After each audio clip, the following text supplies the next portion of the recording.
विद्यार्थ्यांसाठी मनाच्या एकाग्रतेचे रहस्य. स्वामी पुरुषोत्तानंद. एकाग्रता हा सर्व प्रकारच्या ज्ञानाचा पाया आहे. तिच्या अभावी काहीच करता येणार नाही असे स्वामी विवेकानंद म्हणतात. विद्यार्थ्यांनी ज्ञानार्जनासाठी मन एकाग्र कसे करावे याचे दिग्दर्शन या पुस्तिकेत लेखकाने केले आहे. विद्यार्थ्यांसाठी मनाच्या एकाग्रतेचे रहस्य. सुज्ञ लोक हे नीट जाणून असतात की यशाचे खरे रहस्य हे मनाच्या एकाग्रतेमध्येच वसत असते. काहींना असे वाटते की मनाच्या एकाग्रतेची गरज ही फक्त योगी जनांनाच असते. मात्र असे वाटणे ही एक सपशेल चूकच होय. वास्तविक आपला व्यवसाय कोणताही असो, प्रत्येकाला मनाच्या एकाग्रतेची आवश्यकता असते.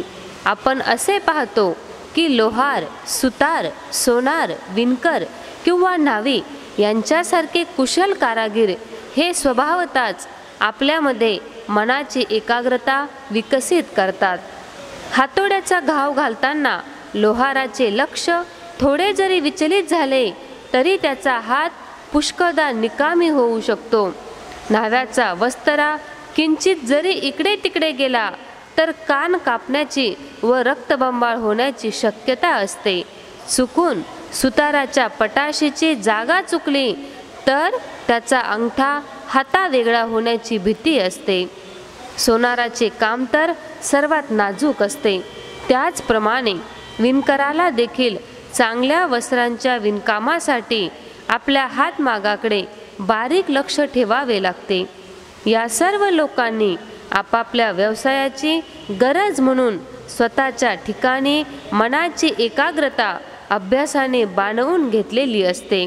त्यासाठी त्यांना कुणाकडून मार्गदर्शनाची गरज भासत नाही. तसेच मनाच्या एकाग्रतेवरची पुस्तकेही त्यांना अभ्यासावी लागत नाही. परिस्थितीच त्यांना तयार करते. कशी ही परिस्थिती? छोट्याशा चुकीमुळे घडू शकणाऱ्या अपघाताची भीती त्या ठिकाणी असते. हे सारे लोक आपली कामे करताना धोक्याच्या छायेखाली वावरतात. त्यामुळे साहजिकच आपल्या मनावर लगाम ठेवून त्यांना सतत राहावे लागते. त्या योगे आपल्या धंद्याला उपयुक्त होईल अशा प्रकारची मनाची एकाग्रता ते प्राप्त करून घेतात. एवढेच काय तर पिढ्यानुपिढ्या मनाची अशी एकाग्र वृत्ती अनेकांना लाभल्याची कितीतरी उदाहरणे आपल्याला सभोवताली दिसून येतात. जसे लोहार कुटुंबातील एखादा मुलगा हा औद्योगिक प्रशिक्षण घेणाऱ्या शिकाऊ उमेदवाराला सहजपणे मागे टाकतो. इतर उद्योगधंद्यामध्ये देखील हीच गोष्ट लागू पडते. नवख्या माणसाला अगदी वेगळ्या अशा उद्योगधंद्यात कुशलता मिळाल्याची उदाहरणे तशी विरळ असतात. आतापर्यंतच्या निरीक्षणावरून आपल्या हे लक्षात येते की सतत परिश्रम केल्यास मनाची एकाग्रता साधणे शक्य आहे. अगदी अशाच तऱ्हेचे उत्तर भगवान श्रीकृष्णांनी अर्जुनालाही दिले होते. अभ्यासाने पूर्णत्वाचा लाभ होतो. अर्जुनाने भगवंतांना काय विचारले होते? कृष्णा, मन मोठे चंचल आहे, ते सतत अस्वस्थ राहते, मात्र ते मोठे बलवान आहे. अशा मनाला ताब्यात ठेवणे हे वाऱ्याला पकडण्यासारखे आहे. मग अशा या मनावर ताबा मिळवणे कसे शक्य आहे? यावर श्रीकृष्णाचे उत्तर देतात की अर्जुना, तू म्हणतोस ते खरं आहे. मन नेहमी अस्वस्थ राहतं ही वस्तुस्थिती आहे. हे देखील खरं आहे की या मनावर ताबा मिळवणं म्हणजे काही सोपी गोष्ट नव्हे. म्हणूनच मी अत्यंत महत्त्वाची गोष्ट सांगतो, ती नीट ध्यानात घे. हेही तितके सत्य आहे की अशा या चंचल मनाला अखंड अभ्यास आणि वैराग्य यांच्या सामर्थ्याने ताब्यात आणता येते. अर्जुनाचा हा प्रश्न जितका स्वाभाविक आहे तितकेच श्रीकृष्णांनी त्याला दिलेले उत्तर हे साधे आणि सरळ आहे. मनाचे चांचल्य ही काही नवी गोष्ट नाही, तर मानवजाती इतकीच ती पुरातन व प्राचीन अशी बाब आहे. अर्थात आज सर्वत्र दिसून येणाऱ्या स्वैर आणि नीतिहीन अशा स्वच्छंद जीवन प्रवाहामुळे मनाची चंचलता बरीच वाढल्याचे जाणवते. वास्तविक अर्जुन हा एक धीर गंभीर व सदाचरणी पुरुष होता. त्याच्यासारख्या पुरुषाचे मन दोलायमान होऊ शकते, तर आजच्या सामान्य माणसाची काय कथा. आज जणू सारी मानवजात सुखाच्या मागे चौखूर धावत असून त्यामुळे बेभान झाली आहे. ज्यांना आपल्या मनावर ताबा मिळवायचा आहे त्यांनी अगोदर मानवी मनाचा स्वभाव जाणून घेणे आवश्यक आहे. त्यानंतरच या मनाशी दोन हात करणे शक्य होणार आहे. माणसाचे मन म्हणजे माकडाचा खोडकरपणा आणि मस्तवाल हत्तीची ताकद यांचे मिश्रण होय. अर्जुन म्हणाला त्याप्रमाणे खरोखरच अशा या मनाला ताब्यात आणणे म्हणजे वाऱ्याला हातात पकडणेच होय. ज्याला माकडाला पकडण्याची व हत्तीला चुचकारण्याची कला माहीत आहे तोच हे करू शकतो. नंतर ज्यावेळी अर्जुनाने श्रीकृष्णाजवळ मनाला ताब्यात आणण्याच्या कठीणपणाचा विषय काढला त्यावेळी श्रीकृष्णांनी तो थट्टेवारी नेला नाही किंवा ते असेही म्हणाले नाही, तू तर मोठा वीर पुरुष आहे, कितीतरी रथी महारथींना तू युद्धात लोळविले आहेस. तुझ्या सारख्याला स्वतःच्या मनावर ताबा मिळवणे इतके कठीण वाटावे. तू तर अगदी सहजपणे ती साधायला हवीस. या उलट भगवान श्रीकृष्णांनी गंभीरपणे प्रश्नाचे स्वरूप लक्षात घेऊन सहानुभूतीने ते म्हणाले, अर्जुना, तुझं म्हणणं खरं आहे. मन हे नेहमी चंचल असून त्याच्यावर ताबा मिळवणं हे फार कठीण आहे. या दोन्ही गोष्टी खऱ्या आहेत. भगवान श्रीकृष्णांना मनाचा स्वभाव माहीत असल्यानेच त्यांनी असे उद्गार काढले. या जगाच्या पाठीवर प्रत्येक वस्तूला आणि प्राणीमात्राला स्वतःची पिंडगत अशी एक प्रवृत्ती असते, त्याप्रमाणे तो वागतो. त्यामुळेच वारा नेहमी वाहतो, अग्नी पेट घेतो, पाणी प्रवाहित होते. त्याचप्रमाणे माणसाचे मन प्रत्येक गोष्टीत नाक खुपसते, स्वैरपणे उड्या मारते, वाटेल त्याची इच्छा धरते, हजारो गोष्टींची चिंता करते, हवेत इमले बांधते आणि आपल्याशी ज्याचा संबंध नाही अशा अनेक भानगडी उकरून काढते. असे वागणे हा मनाचा स्वभावच आहे. सभोवतालीच्या छोट्या मोठ्या गोष्टींनी उत्तेजित होऊन अस्वस्थ होणे ही मनाची प्रवृत्तीच आहे. तेव्हा त्याच्या तालावर नाचण्याखेरीज माणसाचा काय इलाज आहे. याच कारणामुळे ज्या लोकांना आपल्या मनावर ताबा मिळवायचा असतो ते लोक अशा मनाला ओढून घेणाऱ्या वातावरणापासून सतत दूर राहण्याचा प्रयत्न करतात. सभोवतालीच्या छोट्या मोठ्या गोष्टींनी उत्तेजित होऊन अस्वस्थ होणे ही मनाची प्रवृत्तीच आहे. तेव्हा त्याच्या तालावर नाचण्याखेरीज माणसाचा काय इलाज आहे. याच कारणामुळे ज्या लोकांना आपल्या मनावर ताबा मिळवायचा असतो ते लोक अशा मनाला ओढून घेणाऱ्या वातावरणापासून सतत दूर राहण्याचा प्रयत्न करतात. याचा अर्थ असा नव्हे की आपण सर्वांनी शहरांपासून दूर पळायला हवे, तर आपण फक्त मनाची काळजी घेऊन त्याला सभोवारच्या वातावरणात अडकू देऊ नये. पण हे कसे करायचे या ठिकाणी आता आपल्या पंचेंद्रियांचा विचार सुरू होतो. डोळे, कान, नाक, जीभ आणि त्वचा ही पंचेंद्रिय आपल्या मनाचे वाहन असतात. डोळ्यांना एखादी सुंदर गोष्ट दिसली की मन लगेच तिथे जाऊन टपकते. अशा रीतीने या इंद्रिय संवेदना आपल्या मनाला विविध दिशांनी फरफटत नेत असतात. म्हणूनच बुद्धीचा उपयोग करून इंद्रियांना ताब्यात ठेवावे. त्यायोगेच अयोग्य दृश्यांपासून डोळ्यांना, ऐकणा योग्य नसलेल्या गोष्टींपासून कानांना, निषिद्ध खाद्यापासून जिभेला, करण्यायोग्य नसलेल्या गोष्टीपासून मनाला दूर ठेवता येते. यालाच संस्कृतमध्ये दम म्हणतात.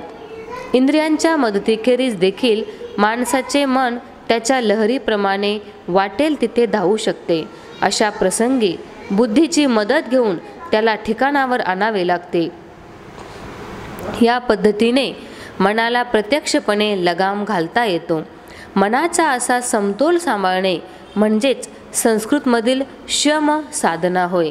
मनाबद्दलची आणि त्याच्या एकाग्रतेबाबतची ही सगळी बारीक सारीक माहिती कळल्यावरही एखाद्याला असे वाटू शकते की पण मनावर ताबा मिळवण्याची ही सगळी धडपड कशासाठी करायची. तर या शंकेचे निरसन मात्र नीट करून घ्यायला हवे. त्यासाठी हे लक्षात ठेवावे लागेल, मनावर ताबा असेल तरच त्यायोगे मोठमोठी कामे साधता येतात आणि असा ताबा नसेल तर अगदी क्षुल्लक कामे देखील पुष्कळदा अशक्य होऊन जाते. खरे म्हणजे मनाच्या ठिकाणी एक महान शक्ती आणि प्रचंड कर्तृत्व वास करीत असते. तरी देखील जगात अनेक माणसे मनाचा दुबळेपणा बाळगून आयुष्यभर रखडत असतात. त्याचे मुख्य कारण म्हणजे बऱ्या वाईटाचा विचार न करता त्यांच्या मानसिक शक्तींचा व्यय भलतीकडेच असतो. सूर्याच्या किरणामध्ये अग्नी चेतवण्याचे सामर्थ्य आहे याची कल्पना अनेकांना नसते. असे का? कारण सूर्याच्या किरणांनी अग्नी पेटण्याच्या प्रसंगाचे नीट अवलोकन त्यांच्याकडून कधी झालेले नसते. मात्र तेच सूर्याचे किरण बहिर्गोल भिंगाच्या साह्याने एखाद्या कागदाच्या कपाट्यावर पाडले तर तो कागद जळू लागतो.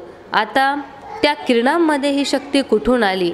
त्या किरणांना एकत्रित आणून म्हणजे एकाग्र करून त्या एकाग्रतेचा उपयोग करून घेतला आणि त्याचाच हा परिणाम होय. त्याआधी ही किरणे विविध दिशांनी विखुरली होती. त्या अवस्थेत ती उष्णता देत होती पण अग्नी पेटवू शकत नव्हती. एकाग्र झाल्यामुळे त्यांना ज्वलंत अग्नी निर्माण करता आला. हेच रहस्य आपण लक्षात घ्यायला हवे. मनामध्ये मूलतः भरपूर शक्ती साठवलेली आहे. या शक्तीचा म्हणजे ऊर्जेचा विनियोग आवश्यक व अनावश्यक ठिकाणी इतक्या प्रकारे केला जातो की त्यामुळे नेहमीच्या गोष्टी सोडून अन्य काही करण्यास आपण असमर्थच ठरतो. जीवनात काही मोठ्या गोष्टी साधायच्या असतील तर इतरत्र वाया जाणाऱ्या या मानसिक शक्तींना योग्य वळण द्यायला हवे आणि हे तेव्हा साधू शकते की ज्यावेळी आपल्या मनावर ताबा मिळवू शकू. मात्र ही मने तर आपल्या हातावर तुरी देऊन खुळ्यासारखी वाटेल तिकडे धावत असतात. मग त्यांना आपली मने तरी कसे म्हणायचे? जे मन इंद्रियांच्या आकर्षणाला बळी पडून त्यांच्या मागे धावत जाते ते मन आपले कधीच असत नाही. तेव्हा जे मन आपले नाही त्याच्याकडून आपणाला हवे असणारे काम करून घेणे कसे शक्य आहे? प्राचीन काळच्या आपल्या ऋषीवर्यांनी सर्वप्रथम काही केले असेल तर ते म्हणजे आपल्या मनावर ताबा मिळवून अखंड परिश्रमाने मनाचे संतुलन प्राप्त करून घेतले आणि अशा संतुलित मनाला एकाग्र केल्यामुळे त्यांना योगविद्येतील महान रहस्यांचा शोध लावता आला. त्यामुळेच त्यांना परम सत्याची प्राप्ती झाली, त्यांना आत्मज्ञान झाले. स्वामी विवेकानंद म्हणतात ते खरेच आहे. एकाग्र मन हे एखाद्या सर्च लाईटसारखे असते. सर्च लाईटमुळेच आपल्याला दूरवरची कानाकोपऱ्यातील वस्तू देखील चांगल्या रीतीने पाहता येते. आता हे खरे की मनाला एकाग्र करावायचे, पण ज्या वस्तूवर किंवा बिंदूवर मन एकाग्र करावायचे ते आलंबन कोणते असावे? या बाबतीत सर्वांना सर्व काळी उपयुक्त होईल असे काही निश्चित उत्तर देणे शक्य दिसत नाही. याचे कारण असे की सगळेजण काही योगी बनण्याचे ध्येय बाळगत नसतात. त्यामुळे आत्म्याच्या प्रकाशाला आपले आलंबन ठेवून त्यावर मन एकाग्र करावे असे सगळ्यांना सांगणे योग्य नाही. बरं, ईश्वराच्या ठिकाणी आलंबन म्हणून मन एकाग्र करायचे तर सगळेच काही देवभक्त असत नाही. अभ्यासक्रमावर मन एकाग्र करायला सांगावे म्हटले तर प्रश्न असा पडतो, सारेच काही शाळकरी विद्यार्थी नसतात. तेव्हा या ठिकाणी असेच म्हणणे उचित होईल की मनाच्या एकाग्रतेसाठी प्रत्येक व्यक्तीने स्वतःच आपापल्या आलंबनाची निवड करावी. आता ज्या अर्थी हा लेखन प्रपंच प्रामुख्याने विद्यार्थ्यांना समोर ठेवून केला जात आहे तेव्हा विद्यार्थ्यांनी आपली मने आपल्या अभ्यासावर कशी केंद्रित करावी हे येथे सांगायला हवे. साधनेला बसताना योग्याला जसे पक्के आणि नरम असे आसन आवश्यक आहे, त्याचप्रमाणे प्रत्येक विद्यार्थ्यालाही हवे, कारण तोही एक प्रकारे योगी माणसाचा समधर्मीच असतो. एक खुर्ची व समोर पुस्तक ठेवण्यासाठी एक व्यवस्थित टेबल असणे आवश्यक आहे. विद्यार्थी हा अनेक बाबतीत एका अर्थाने योगीच असतो. काही जण इथे असे विचारतील की बहुसंख्य विद्यार्थी हे गरीब असताना त्यांनी टेबल खुर्ची कुठून आणावी. कुणी असेही म्हणतील की सर विश्वेश्वरय्या यांनी तर रस्त्याच्या दिवाखाली अभ्यास केला, त्यांच्याजवळ कुठे होते टेबल, कुठे होती खुर्ची, तरीही ते जगप्रसिद्ध व्यक्ती म्हणून मान्यता पावलेच ना. असे प्रश्न व अशा शंका येथे निर्माण करण्यात काही अर्थ नाही. हे निश्चित की रस्त्यावर दिव्याखाली अभ्यास केला म्हणून काही सगळे विश्वेश्वरय्या बनत नसतात. असो, थोडक्यात म्हणजे ज्याला परवडेल त्याने टेबल खुर्ची घ्यावी. इतरांनी निदान समोर डेस्कसारखी काहीतरी उंच वस्तू ठेवावी. 2. एकदा वाचायला किंवा लिहायला बसल्यावर विद्यार्थ्याने आपले शरीर स्थिर ठेवावे, उगाच चुळबुळ करू नये. कितीतरी जण अभ्यासाला बसताना विनाकारण वाकडे तिकडे बसतात, तर काही लोकांना इकडे तिकडे पाहत पेन किंवा पेन्सिल चावण्याची सवय असते. चेहऱ्यावरून तर असे वाटते की ते एखाद्या विचारात मग्न असावेत. आणखी काही लोकांना स्वतःच्या मनाशीच खेळत राहण्याची सवय असते. ही सवय म्हणजे आपणच आपला अहंकार घोळत बसून स्वतःला लाडवणे होय. हे सगळे आचरण म्हणजे एकाग्रतेच्या दृष्टीने प्रतिकूल व हानिकारक असेच म्हणता येईल. सतत हालणाऱ्या भांड्यातील पाणी जसे हिंदकळत राहते, त्याचप्रमाणे अस्वस्थ शरीरातील मन देखील अस्वस्थच राहते. यासाठी अभ्यास करताना स्थिर व गंभीरपणे एका जागी बसणे फार महत्त्वाचे आहे. 3. हे मुद्दाम सांगायलाच हवे असे नाही की अभ्यास करताना एकाच वेळी एकच विषय अभ्यासाला घ्यावा. अर्थात एक विषय घेतल्यावर निदान एखादा तास तरी त्याला द्यायला हवा. अशाने त्या विषयाशी मन चांगले समरस होते. एखादे पुस्तक वरवर नुसते वाचून काढणे हा काही त्या पुस्तकाचा अभ्यास होत नसतो. वाचन आणि अभ्यास यातला फरक आपण ओळखला पाहिजे. मनाची एकाग्रता ही दोघांनाही वाचन आणि अभ्यास आवश्यकच असते. एखाद्या पुस्तकाचे वरवरचे वाचन हे केवळ त्या विषयाचा गोषवारा करण्यास उपयोगी पडते. या उलट सखोल अभ्यास हा आपल्या मनाला त्या विषयाच्या अंतरंगात घेऊन जातो आणि त्या पुस्तकात दडलेला खरा अर्थ उघड करून दाखवितो. या प्रकाराने हळूहळू त्या विषयावर आपण प्रभुत्व मिळवू शकतो आणि त्या योगे पुढील अभ्यासाची प्रेरणाही आपल्या ठिकाणी जागी होते. 4. वर म्हटल्याप्रमाणे एकदा अभ्यासाला बसल्यावर निदान तासभर तरी चिकाटीने तो पूर्ण करणे हे अत्यंत महत्त्वाचे आहे. नव्या विषयाचे आकलन करण्यासाठी पुष्कळदा मन एकदम तयार होत नाही. अभ्यासाला बसण्यापूर्वी आधी घडलेले अनेक प्रसंग, मित्रांशी झालेल्या गप्पा गोष्टी वा इतर विचार मनाच्या आतमध्ये घोळ घालत असतात. त्यामुळे 8 ते 10 मिनिटे ही अभ्यासासाठी तयार होण्याकरता मनाला द्यावी लागतात. तसेच मन जेव्हा अभ्यास विषयाच्या आतमध्ये शिरू पाहत असते, त्यावेळी अभ्यास एकदम थांबविला तर मनाची एकाग्रता नष्ट होऊन अभ्यासाचेही नुकसान होते. तेव्हा मनाला थोडे ठिकाणावर येण्यासाठी काही मिनिटांचा अवधी द्यावा लागतो. मगच ते अभ्यासाच्या विषयात खोल झेप घेते आणि अभ्यास चांगला होतो. अशा तऱ्हेने अविचल मनाने तासभर तरी नीट अभ्यास करावा. 5. याच कालखंडात घरचे लोक आपल्याला एखादे काम सांगतात, तेव्हा अगोदरच त्यांना सांगून ठेवावे की निदान तासभर तरी मला बोलावू नका. याचे कारण असे की आपल्याला कोणी बोलावील या धास्तीने देखील मनाची एकाग्रता बिघडू शकते आणि अभ्यासात पुरेसे लक्ष लागत नाही. नंबर 6. पुढचा प्रश्न ध्वनी प्रदूषणाचा आहे. या बाबतीत ग्रामीण भागातील विद्यार्थी हे नशीबवानच म्हणायचे, कारण त्यांना शांत व प्रसन्न वातावरणात अभ्यास करता येतो. मात्र शहरात राहणारे व राजधानीसारख्या ठिकाणाचे जे विद्यार्थी असतात त्यांना ध्वनी प्रदूषणाला सतत तोंड द्यावे लागते. अर्थात हा ध्वनी प्रदूषणाचा गोंधळ सर्वच लहान मोठ्या शहरांमध्ये वाढत असल्याने तो केवळ सहन करणे एवढेच आपल्या हाती राहते. त्यातही या प्रकाराशी जमवून घेण्याचा कितीही प्रयत्न केला तरी लाऊडस्पीकरसारखे भोंगे जेव्हा दणाणू लागतात त्यावेळी विद्यार्थ्यांचे अगदी डोके उठते. गणेश उत्सव, दुर्गोत्सव यांसारखे दिवस म्हणजे कानावर सतत होणारा हल्लाच असतो. कर्नाटकामध्ये होणारा कन्नड राज्योत्सव म्हणजे महिन्याभराचा गोंगाटोत्सव असतो. तीच गोष्ट रामनवमीच्या सणाची. बिचारे विद्यार्थीच त्या अवस्थेचे वर्णन करू जाणोत. शहरवासियांच्या कपाळी येणारे हे काही भोग असतात, त्यातलाच हा एक भोग. या बाबतीत समाजातील सुशिक्षितांचा व शिक्षण तज्ज्ञांचा काहीच इलाज चालत नसावा असे दिसते.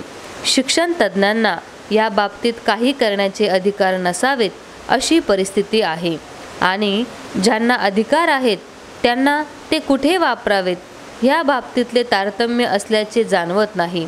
यावरही ध्वनी प्रदूषणातून सुटण्याचा एक मार्ग आहे, तो म्हणजे विद्यार्थ्यांनी आपल्या मनातील इच्छा तीव्र करायला हवी. सगळ्या परिस्थितीवर मात करून अभ्यासात वरचढ होणे हळूहळू शिकायला हवे. मनातील इच्छा जर चांगली पक्की असेल तर बाहेरच्या आवाजांकडे लक्षच जाणार नाही. उदाहरणार्थ, आपण ज्या वेळेला एखाद्या अत्यंत दुःखद प्रसंगात बुडून गेलो असतो त्यावेळी बाहेरच्या वातावरणात अगदी ताशे बडवले तरी तो आवाज आपल्या कानात शिरत नाही. परीक्षेचे दिवस जवळ आले म्हणजे विद्यार्थ्यांच्या मनात इच्छेची ही तीव्रता नेहमी दिसून येते. हीच तीव्रता जर आपण परीक्षा दूर असताना देखील आपल्या मनात जोपासली तर अभ्यासात एकाग्रतेने मन लावणे आपल्याला सहज शक्य होईल. मात्र ही एक गोष्ट काही एका दिवसात येणारी नाही. मनाच्या एकाग्रतेसाठी सततचा अभ्यास लागतो, हे लक्षात ठेवले पाहिजे. नंबर 7, अभ्यासासाठी मन एकाग्र करण्याचा आणखी एक मार्ग आहे, तो म्हणजे जो विषय आपण अभ्यासतो त्याकडे योग्य लक्ष पुरवणे. यालाच अवधान म्हणतात. त्यामध्ये मन सतत जागे आणि सतर्क राहते. पुष्कळ विद्यार्थ्यांना अभ्यासात लक्ष देणे कठीण जाते, कारण त्यांचे मन सतत उगीचच भटकत राहते. स्वप्नात असल्यासारखे ते लोक कुठेतरी हरवून जातात. मनाची एकाग्रता त्यांना साधते की जे मनाने नेहमी जागृत असतात. यावर कुणी असा प्रश्न विचारू शकतात की मनाला जागे ठेवण्याचा उपाय काय?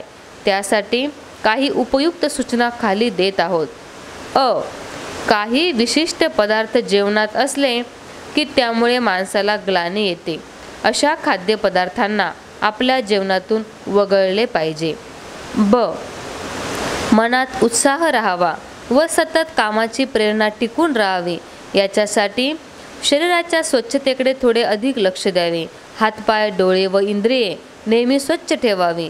इतकेच नव्हे तर रोजचे घालायचे कपडे, बिछाण्यावरील चादर व पांघरूण वगैरे देखील स्वच्छ आणि नेटकी असावीत. आपली खोली आणि नित्याच्या वापरातील वस्तू देखील व्यवस्थित व योग्य ठिकाणी असाव्यात. या नीटनेटकेपणामुळे मन कसे उल्हासित व तरतरीत राहते. बहुतेक विद्यार्थ्यांच्या ठिकाणी या बाबतीत निष्काळजीपणा दिसून येतो. त्यांची पुस्तके व नेहमीच्या वस्तू ठेवण्यामध्ये जो गबाळेपणा दिसून येतो त्यावरून त्यांच्या निष्काळजीपणाची सहज कल्पना येते. आणखी एका महत्त्वाच्या बाबतीत विद्यार्थ्यांनी खबरदार राहायला हवे. मनाच्या स्वच्छतेसाठी ते फार आवश्यक आहे. घाणेरडे आणि अश्लील विचार यांना आपल्या मनात बिलकुल थारा देऊ नये. इतकेच काय, पण अशा विचारांना मनाच्या आसपासही फिरकू देऊ नये, कारण मनात वादळे उठवून त्याला विनाशाकडे नेणारे खरे चोर तेच असतात. एक वेळ आळस वा झोपाळूपणा परवडेल, पण घाणेरड्या व अश्लील विचारांनी मनात शिरकाव केला की एकाग्रतेची गोष्ट काढणेही कठीण होऊन जाते. शुद्ध आणि निष्पाप मनामध्ये एकाग्रतेची शक्ती सहज येते. म्हणून त्यासाठी पापी व दुष्ट विचारांना मनापासून नेहमीच दूर ठेवायला हवे. विद्यार्थ्यांनी आपल्याशीच पक्का निर्धार करावा की अमुक अभ्यास मी 1 तासाच्या अवधीत संपूर्ण करीन आणि त्याप्रमाणे आचरण करून दाखवावे. सुरुवातीला कदाचित ठरवलेला अभ्यासक्रम हा ठरवलेल्या वेळात पूर्ण होणार नाही, मात्र प्रामाणिक प्रयत्नांनी मनाची सजगता हळूहळू वाढू लागते. याप्रमाणे सततच्या प्रयत्नांनी मनाची एकाग्रता विकसित करण्यास फार मोठी मदत होते. 8. ज्या विद्यार्थ्यांना आपल्या मनाची एकाग्रता वाढावी असे वाटते त्यांनी चकाट्या पिटण्याची सवय मात्र पूर्णतः सोडली पाहिजे. या सवयीला अगदी विषासमान मानायला हवे, इतकी ती भयंकर आहे. तथापि अभ्यासाबाबत आपल्या मित्रांशी चर्चा केली तर ती उपयुक्तच ठरते. आपल्या मनाची फार मोठी शक्ती ही बाष्कळ बडबड करण्यात वाया जात असते. ही गोष्ट योगी लोकांनी शोधून काढली आहे. निरर्थक गप्पाटप्पांनी मनाची घडी व शिस्त विस्कटून जाते. गैरशिस्त व दुबळे असलेले मन हे एकाग्रतेच्या बाबतीत नालायक ठरते. दुबळे मन आणि दुबळे शरीर हे मनाची एकाग्रता करण्यास असमर्थ असतात. काही विद्यार्थ्यांची तक्रार असते की ते मनाला एकाग्र करू जातात तेव्हा त्यांना डोकेदुखीचा त्रास सुरू होतो. याचे कारण म्हणजे त्यांचे मेंदू पुरेसे सशक्त नसतात. मेंदूला समर्थ करण्यासाठी एखाद्या जाणकाराचे मार्गदर्शन घेऊन योग्य त्या योगासनांचा व्यायाम करणे आवश्यक आहे. त्याचबरोबर एखाद्या चांगल्या डॉक्टरांचा सल्ला घेऊन फळफळावळे व च्यवनप्राशसारखी शक्तिवर्धके इत्यादी घेऊन पाहायला हरकत नसावी. तसेच दूध, दही, लोणी किंवा तूप यांचे योग्य प्रमाणात सेवन करावे. अर्थात अति तेथे माती ही म्हण नेहमी लक्षात असू द्यावी. सर्वात श्रेष्ठ व ऊर्जावर्धक असे टॉनिक एकच आहे आणि ते म्हणजे निष्ठापूर्वक ब्रह्मचर्याचे पालन. ब्रह्मचर्य पालनाविषयी अगदी साध्यासुद्धा सूचना पाळावयाच्या म्हणजे आपल्या हृदयाच्या अंतःकरणात वास करीत असलेल्या आपल्या आत्म्याला शरण जाऊन त्याच्याजवळ ब्रह्मचर्य पालनाविषयी शक्ती देण्याबद्दल प्रामाणिकपणे प्रार्थना करायला हवी. देह आणि मन नेहमी शुद्ध व पवित्र ठेवायला हवे. वाघासारख्या अन्य प्राण्यांपासून आपण जसे दूर राहतो तशीच काळजी बेताल व लाडावलेल्या विद्यार्थ्यांची संगत लागू नये यासाठी घ्यायला हवी. याचा अर्थ असा नाही की या दुराचारी विद्यार्थ्यावर सदैव टीकाच करावी. तसे घडल्यास त्यातून वेगळेच प्रश्न निर्माण होऊ शकतात. नंबर 10. मनाच्या एकाग्रतेला पूरक होणारे आणखी एक साधन म्हणजे श्रद्धा. श्रद्धा म्हणजे काही बाहेरून मिळवण्यासारखी गोष्ट नव्हे, तर आपल्या आतूनच विकसित करावयाचा असा हा एक सद्गुण होय. श्रद्धा हा शब्द प्रत्येकाने केव्हा तरी ऐकलेला असतो, मात्र फार थोडे जण त्याचे महत्त्व ओळखतात आणि फारच थोड्यांना हे माहीत असते की श्रद्धेच्या साहाय्याने ध्येयाचा मार्ग सहज आक्रमिता येतो व त्यायोगे ध्येय प्राप्त करता येते. श्रद्धेची शक्ती फार महान असते. चिकाटीच्या माणसाला ती शेवटपर्यंत साथ देते आणि अखेर ध्येयापर्यंत पोचवून देते. यावर एखादा असा प्रश्न करू शकतो की श्रद्धेचा एवढा बडेजाव करण्याचे कारण काय? श्रद्धा हा माणसाच्या अंतर्गत शक्तीवर असलेला विश्वास होय. यालाच म्हणतात आत्मविश्वास. एखादा माणूस चांगला दणकट व पिळदार अंगाचा असून देखील त्याचा स्वतःवर विश्वास नसेल तर ते पिळदार शरीर काय कामाचे? समुद्र पार करण्यासाठी उड्डाण मारण्याची ताकद हनुमंताजवळ होती, पण अगोदर त्याचा तसा विश्वास नसल्याने तो गुपचूप बसून राहिला. मात्र जांबुवंताने हनुमंताच्या विश्वासाला जेव्हा जागे केले तेव्हाच कुठे हनुमंताची स्वतःच्या शक्तीवर असलेली श्रद्धा जागृत झाली आणि त्याने एका उडीमध्ये समुद्र पार करून लंका गाठली. प्रत्येक विद्यार्थ्यामध्ये ज्ञान संपादन करण्याची अफाट शक्ती सुप्तावस्थेत दडून असते. ही गोष्ट 100% खरी आहे. फक्त आपल्या अंतस्थ शक्तीच्या बाबतीत विद्यार्थ्याने साशंक राहू नये. संशय हाच श्रद्धेचा खरा शत्रू असतो. आपल्या मनात एकदा शंकेचे भूत शिरले की मुळात असलेली अंतस्थ शक्ती देखील अक्षम होऊन जाते. अशा माणसाच्या नशिबी शेवटी उरते ते केवळ रडणे. मग अशा या मूलभूत ज्ञानाला पुढे कसे आणायचे? तर नियमित अभ्यास व पद्धतशीर चिंतन यांच्या सहाय्याने. अभ्यासाला बसताना विद्यार्थ्याने पक्का निर्धार करावा की काळजीपूर्वक अभ्यास करून माझ्या ज्ञानाचा विकास मी करून घेईनच. मनाच्या एकाग्रतेचे हमखास व परिणामकारक असे हे तंत्र आहे. मात्र यावर विश्वास ठेवून ते अंमलात आणावयास हवे एवढे मात्र खरे. खरोखरच श्रद्धेचे महत्त्व अगदी अमर्याद आहे. म्हणून आपण आपल्या मनाने सतत प्रार्थना करावी की हे श्रद्धा देवी, तुझी कृपा जर असेल तरच माझा विजय आहे.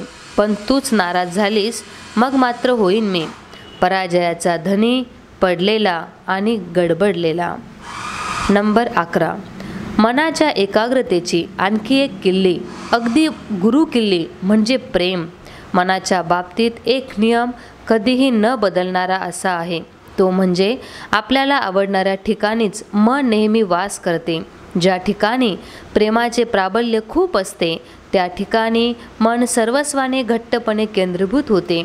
हा मुद्दा अधिक स्पष्ट करण्याची इथे गरज नाही, कारण आपल्या मनाचे निरीक्षण केल्यास कुणाच्याही लक्षात हे सहज येईलच की आपले मन हे आवडणाऱ्या वस्तूच्या ठिकाणी कसे रेंगाळते व रमत असते. याचसाठी विद्यार्थ्याने अभ्यासाविषयीचे आपले प्रेम विकसित करण्याची आवश्यकता आहे. सुरुवातीला अभ्यासाविषयीची आवड ही खास प्रयत्न करूनच वाढवावी लागते. नंतर अभ्यासाचा विषय जसजसा कळू लागतो तसतसे त्याचे आकलनही सुलभ होत जाते आणि त्यामुळे अभ्यासाची गोडी आपोआप वाढू लागते. ही गोडी एकदा वाढीस लागली की मग मनाची एकाग्रता देखील निश्चितपणे साधली जाते. श्रद्धा आणि प्रेम यांच्याद्वारे साधली जाणारी मनाची एकाग्रता ही अगदी स्वाभाविक अशी असते. तिच्यासाठी ना कुठला संघर्ष करावा लागत नाही, नाही कशाचा ताणही पडत. तथापि एक विशेष सूचना विद्यार्थ्यांना आता करावीशी वाटते. आतापर्यंत सांगितलेल्या एकादश व्रतानुसार आचरण करू नये. जोपर्यंत अभ्यासाच्या विषयाचे संपूर्ण आकलन होत नाही तोपर्यंत मनाची पूर्ण एकाग्रता साधली आहे असे मानणे योग्य नाही. त्यामुळे पुष्कळदा असे वाटू शकते की अजूनही मन एकाग्र करणे मला का जमत नाही. अशा शंकांच्या नांदी न लागता विद्यार्थ्यांनी शांतपणे व मन स्थिर ठेवून आपल्या अभ्यासाचा विषय नीटपणे समजून घेण्याचा प्रयत्न करावा. तथापि एक विशेष सूचना विद्यार्थ्यांना आता करावीशी वाटते. आतापर्यंत सांगितलेल्या एकादश व्रतानुसार आचरण करूनही जोपर्यंत अभ्यासाच्या विषयाचे संपूर्ण आकलन होत नाही तोपर्यंत मनाची पूर्ण एकाग्रता साधली आहे असे मानणे योग्य नाही. त्यामुळे पुष्कळदा असे वाटू शकते की अजूनही मन एकाग्र करणे मला का जमत नाही. अशा शंकांच्या नांदी न लागता विद्यार्थ्यांनी शांतपणे व मन स्थिर ठेवून आपल्या अभ्यासाचा विषय नीटपणे समजून घेण्याचा प्रयत्न करावा. उदाहरणच द्यायचे तर वाचत असताना लागणारे कठीण शब्द हे नीट समजल्याशिवाय पुढे जाऊ नये. शब्दकोशाच्या म्हणजे डिक्शनरीच्या सहाय्याने शब्दांचे अर्थ आधी शोधावे, मग त्या ठिकाणी लागू पडणारा पर्यायी शब्द विचारात घेऊन विषय समजून घ्यावा. असे न करता वाचनाचे घोडे पुढे दामटतच राहिले तर हाती काय पडेल? वेळेचा अपव्यय आणि शक्तीचा ऱ्हास याखेरीज दुसरे काही नाही. कठीण शब्दांच्या अर्थाशिवाय अभ्यासाचा विषय कसा काय नीट समजेल? आजच्या विद्यार्थ्यांची शैक्षणिक अक्षमता पाहायची असेल तर ती त्यांच्या लिखाणातून दिसते. ती दूर करण्यासाठी त्यांच्याकडून विविध विषयांवर निबंध लिहून घेतले पाहिजे. त्यांचे लिहिणे कसे असते? चुकीच्या शब्दांचा वापर, सदोष वाक्यरचना आणि चुकीच्या पद्धतीने लिहिलेली अक्षरे या गोष्टींचा प्रत्येक पानावर भरपूर गोंधळ.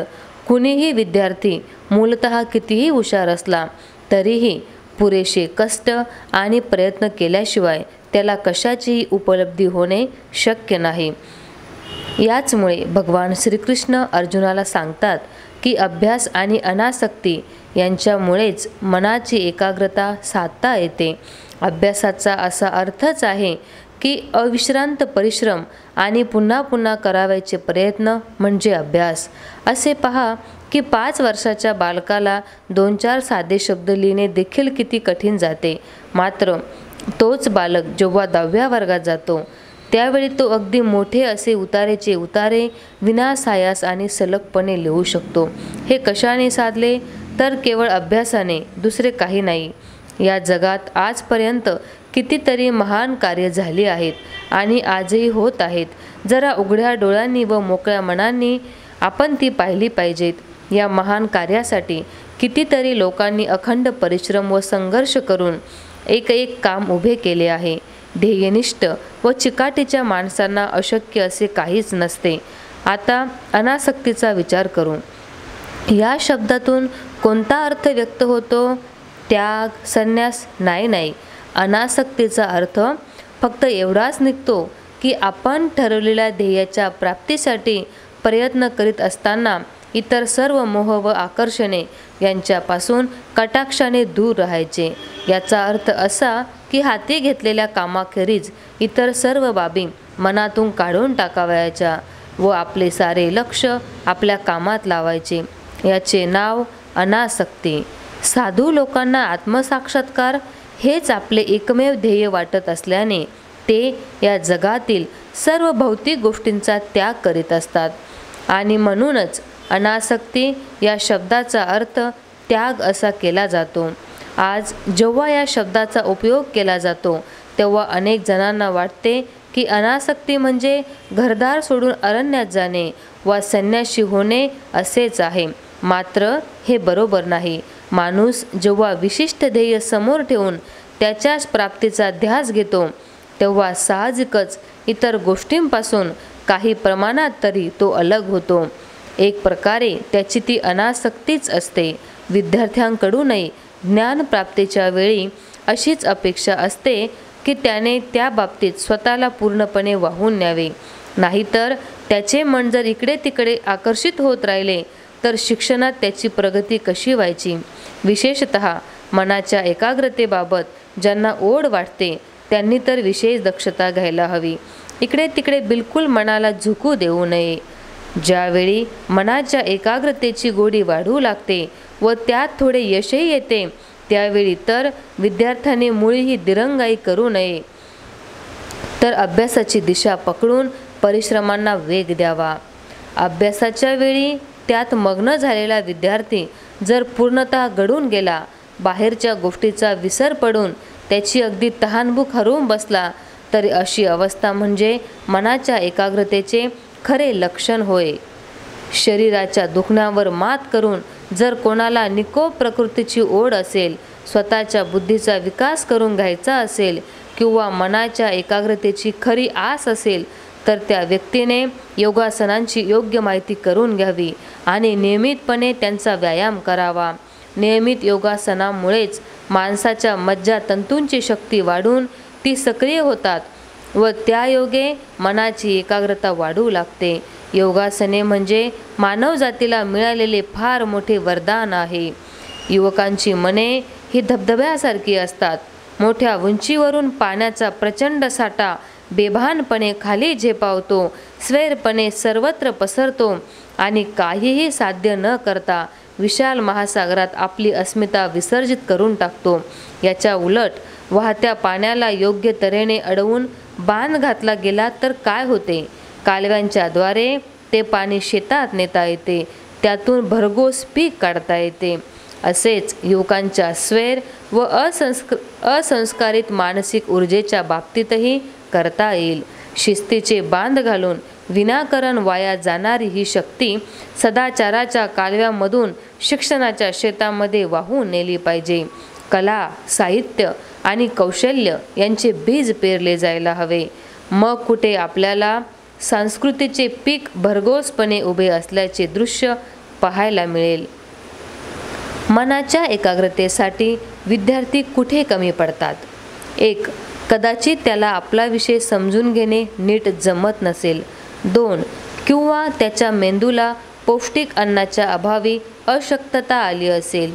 3. घरच्या परिस्थितीमुळे त्याचे मन स्वस्थ नसेल. 4. त्याला सिनेमा व TV पाहण्याचे व्यसन असेल. 5. शरीर सुखाच्या आकर्षणामागे त्याच्या मनाची फरफट सुरू असावी. 6. किंवा एखाद्या जुना आजाराने तो त्रस्त आहे. 7. अभ्यासाला आवश्यक असलेल्या किमान गोष्टींची देखील उपलब्धता त्याच्याकडे नसावी.